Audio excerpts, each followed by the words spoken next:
Kryetari i Drenasit Ramiz Ladrovci ka reaguar në Facebook duke komentuar në mënyrë të tërthor deklaratën e fundit të antarit të PDK-s, Samil Ushtaku, i cili të hënën shprehu kundërshtimin ndaj rikthimit të Ladrovcit në radhat e partisë. Pas kësaj, Ladrovci në një postim në rrjetet sociale ka shkruar se inati e prish kalin. Inati e prish kalin. Një gjë duhet të kenë të qartë ata që merren me sportin e rënd, politika ka moral, parime dhe konsekuencë.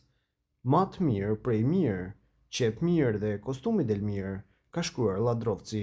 Ndryshe, kryetari i Skënderajt Samil Ushtaku ditën e hënë ka folur pak para nisjes së konventës së Partisë Demokratike të Kosovës. Ai ka thënë se është kundër rikthimit të kryetarit të Drenasit Ramiz Ladrovci në PDK. Jam gjithmonë kundër që Ladrovci të kthehet në PDK, shprehur ai. Kujtojmë se Ladrovci nuk u përzgjodh nga kryesia e PDK-s për të garuar në zgjedhjet lokale dhe pas kësaj ai kandidoi vetëm, ku edhe fitoi sërish një mandat për të udhëhequr komunën e Drenasit. Deputetja e vetëvendosjes Arborie Nagavci në një deklaratë për mediat tha se lëvizja vetëvendosje ka ndërmarrë të gjitha hapat për të shmangur mbajtjen e zgjedhjeve të reja, por sipas saj është e qartë se nuk ka gatishmëri për partitë e tjera për arritjen e një marrëveshjeje. Tani ju e dini se ne si lëvizje vetëvendosje kemi dërguar ftesë për arritjen e një marrëveshje politike, kemi dërguar disa herë ftesat e LDK-ja, kemi pasur bashkëpunime edhe me partitë e tjera, të paktën një tendencë për bashkëpunim, por ka qenë qartë se nuk ka gatishmëri për partitë e tjera që të kemi një marrëveshje në këtë drejtim. Tashmë është e qartë se shumë shpejt do të kemi zgjedhje të reja.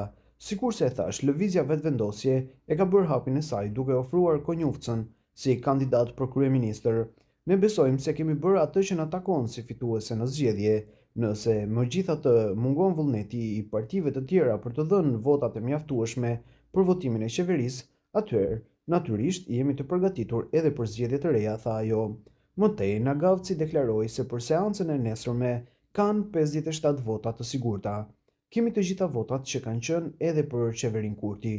Ka së paku edhe një vot më shumë, me aq sa ka qenë deri më sot. Nuk e di nëse gjatë këtyre ditëve të fundit ka ndonjë ndryshim qëndrimi, por gjithsesi deri nesër do të shohim se cilat do të jenë qëndrimet e deputetëve, u shpreh ajo ndër të tjera. Kryeministri në detyrë, një herësh kryetari i lëvizjes vetëvendosje, Albin Kurti, nuk ka pranuar të flasë në lidhje me formimin e qeverisë së re. Ai, derisa është pyetur nga gazetarët se kur do ta thërrasë seancën e jashtëzakonshme për votimin e qeverisë dhe se ai kanë siguruar votat e nevojshme, Kurti tha shkurt se i duhet të shkojë. Pas propozimit të lëvizjes vetëvendosje Glauk Konjufcën si mandatar për kryeministër nga presidentja Vjosa Osmani, Konjufca ka afat deri më 19 nëntor të thirret seanca e jashtëzakonshme e kuvendit dhe ta prezantojë kabinetin qeveritar për të kërkuar votbesimin e deputetëve. Ai kanë siguruar votat për qeveri, kjo është përgjigjja e Kurtit. Më duhet të shkoj, tha ai, pasi mori pjesë në një aktivitet për barazi gjinore të martën. Kryetari i lëvizjes vetëvendosje, një herësh kryeministër në detyrë Albin Kurti, më 26 tetor ka dështuar të formojë qeverinë e re, pasi mori vetëm 56 vota të deputetëve nga 61 të nevojshme. Lëvizja vetëvendosje në zgjedhjet e fundit parlamentare të mbajtura më 9 shkurt të këtij viti ka dalë parti e parë me 43% të votave.